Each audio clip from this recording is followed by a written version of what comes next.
Hi అందరికీ నమస్కారం. నిన్న దేవయాని ఖర్చుడి గురించి మనం తెలుసుకున్నాం. ఈరోజు దేవయాని శర్మిష్ఠ గురించి తెలుసుకుందాం. శర్మిష్ఠ ఎవరు అసలు? శర్మిష్ఠ దేవయాని బానిసకి ఎలా మారింది ఈ కథలో తెలుసుకుందాం. దేవయాని ప్రాణ స్నేహితురాలు శర్మిష్ఠ. శర్మిష్ఠ వృషభపరుడైన మహారాజైన వృషపరుడు కూతురు. వీళ్ళిద్దరూ ఎంతో అనురాగంతో కలిసిమెలిసి తిరుగుతూ ఉండేవారు. ఒకరోజు శర్మిష్ఠ ఏం చేసిందంటే 1000 మంది కన్యకులతో కలిసి దేవయానిని తీసుకొని ఒక సరోవరంలో స్నానం చేయడానికి వెళ్ళింది. వాళ్ళు స్నానం చేయడానికి వెళ్ళే ముందు వాళ్ళు కట్టుకున్న చీరలన్నీ ఒడ్డున పెట్టి స్నానం చేస్తూ ఉంటారు.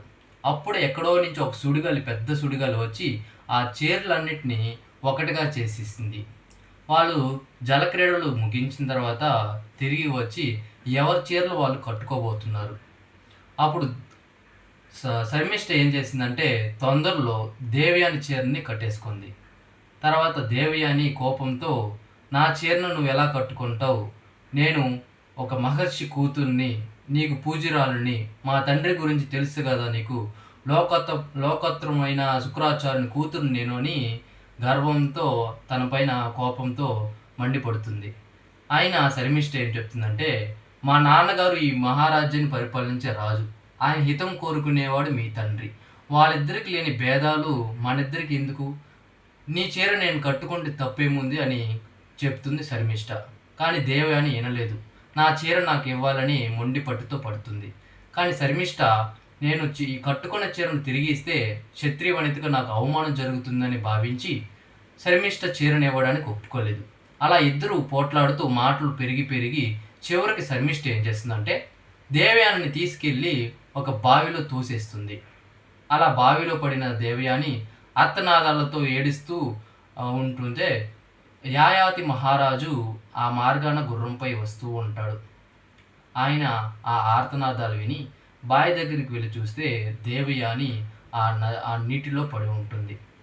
పాపం అని చెప్పి దేవయానికి చెయ్యి ఇచ్చి తనని పైకి తీసి లాగుతాడు.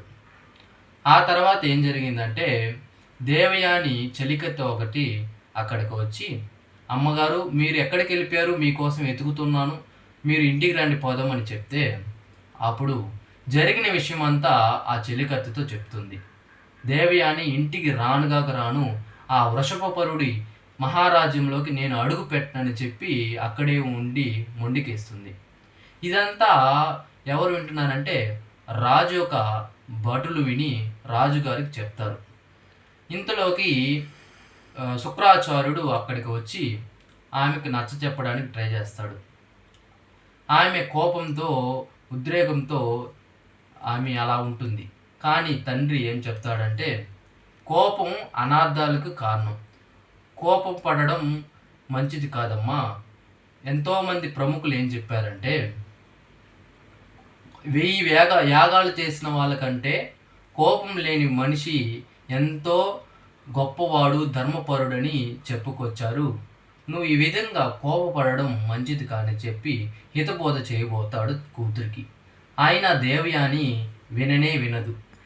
దేవయాని ఏమంటుందంటే, నాకు శర్మిష్ఠ అలాగే తనతో ఉన్న 1000 మంది కన్యకలు నాకు బానిసగా ఉండాలని కోరుకుంటుంది.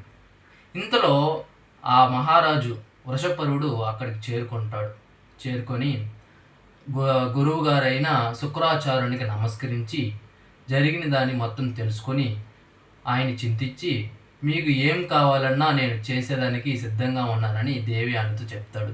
అప్పుడు దేవయాని వృషపరుడితో ఎలా ఉంటుంది, శర్మిష్ఠతో పాటు 1000 మంది కన్యకలు నాకు బానిసలుగా ఉండాలి, నాకు సేవ చేయాలని చెబుతుంది. సరేనని ఆ రాజు ఒప్పుకుని శర్మిష్ఠతో పాటు 1000 మంది కన్యలను తనకి బానిసగా నియమిస్తాడు. ఇలా కొంతకాలం జరుగుతూ ఉంటుంది. ఈ కథలోకే యాయాతి మహారాజు ప్రవేశిస్తాడు. ఆ కథ గురించి మరొక భాగంలో రేపు తెలుసుకుందాం. ఇంతటితో సమాప్తం.